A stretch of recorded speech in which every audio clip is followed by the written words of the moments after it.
রাষ্ট্রদূতকে তলব করেন, সতর্ক করেন, যদি সতর্ক না হয় প্রয়োজনে কূটনৈতিক সম্পর্ক ছিন্ন করেন। সরকারকে উদ্দেশ্য করে বাংলাদেশ খেলাফত মজলিসের মহাসচিব ও হেফাজতে ইসলামের যুগ্ম মহাসচিব আল্লামা মামুনুল হক বলেন, প্রয়োজনে ভারতের সাথে কূটনৈতিক সম্পর্ক ছিন্ন করুন। ওরা আমাদের নবীকে গালি দিবে আর আপনারা তাদের ইলিশ মাছ পাঠাবেন। এদেশের মানুষ সেটাকে ভালো চোখে দেখে না।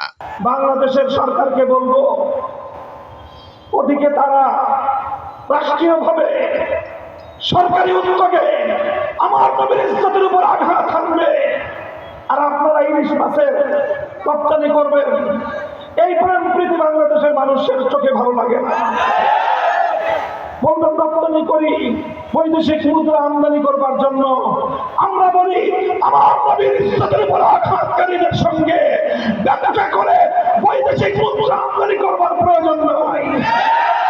রবিবার 29শে সেপ্টেম্বর বিকেলে মানিকগঞ্জের সিঙ্গার সরকারি পাইলট উচ্চ বিদ্যালয়ের মাঠে এক গণসমাবেশে তিনি একথা বলেন। হেফাজতে ইসলামের নেতাকর্মী ও বৈষম্য বিরোধী ছাত্র জনতার উপর গুলিবর্ষণ ও বর্বরোচিত হত্যাকাণ্ডের বিচার এবং সকল মিথ্যা মামলা প্রত্যাহারের দাবিতে হেফাজতে ইসলাম সিঙ্গার উপজেলা শাখার উদ্যোগে এই গণসমাবেশের আয়োজন করা হয়। ভারতে হযরত মুহাম্মদ সাল্লাল্লাহু আলাইহি ওয়াসাল্লামকে নিয়ে কটূক্তি করার প্রতিবাদ করে মামুনুল হক বলেন, ভারতীয় কূটনীতিককে ডেকে এর প্রতিবাদ জানান। প্রয়োজনে ভারতের সাথে কূটনৈতিক সম্পর্ক ছিন্ন করুন।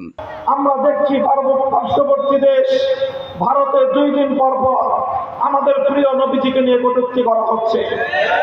কয়েকদিন আগে গেল নূপুর শর্মা, এখন আবার আসছে মহারাজ, তাকে আবার উস্কানি দেয় ক্ষমতাসীন বিজেপির সাংসদেরা। আমরা বলতে চাই, ভারত রাষ্ট্র অনেক বড় হতে পারো, আমার নবীর উপর যদি এভাবেই তোমরা তোমাদের কুৎসারোপণের ধারা অব্যাহত রাখো, ভারতের মুসলমানরা মুম্বাই অভিমুখে লাখো জনতার রংমাস করে বার্তা দিয়েছে, নবীর ইজ্জতের গ্যারান্টি না পেলে ভারত খান হয়ে যাবে। ভারতের রাষ্ট্রদূতকে তলব করেন, সতর্ক করেন, যদি সতর্ক না হয় প্রয়োজনে কূটনৈতিক সম্পর্ক ছিন্ন করেন। আল্লামা মামুনুল হক বলেন, সমকামিতা সহ পশ্চিমা অসভ্যতা আমদানি করার পায়তারা করলে বুকের রক্ত দিয়ে আমরা প্রতিহত করব। যদি হিন্দুত্ববাদী ও ইসলাম বিরোধী কোনো এজেন্ডা পশ্চিমা বিশ্ব থেকে আমাদের উপর চাপিয়ে দেওয়া হয়, সেটাকেও আমরা রুখে দিতে প্রস্তুত।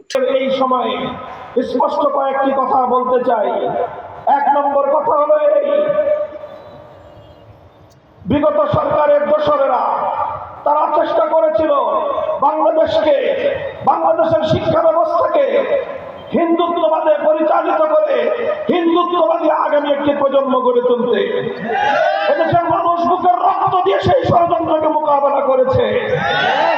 আমরা অন্তর্বর্তীকালীন সরকারকে বলতে চাই, আমরা যেভাবে বাংলাদেশের মুসলমান, বাংলাদেশের মানুষ যেভাবে হিন্দুত্ববাদকে বরদাস্ত করে নাই, নাস্তিকবাদকেও বরদাস্ত করবে না।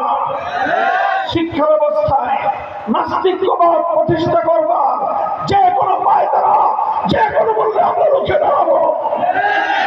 বাংলাদেশে পাশ্চাত্যের বেহায়াপনা অশ্লীলতাকে আমদানি করবার পায়তারা চালানো হচ্ছে।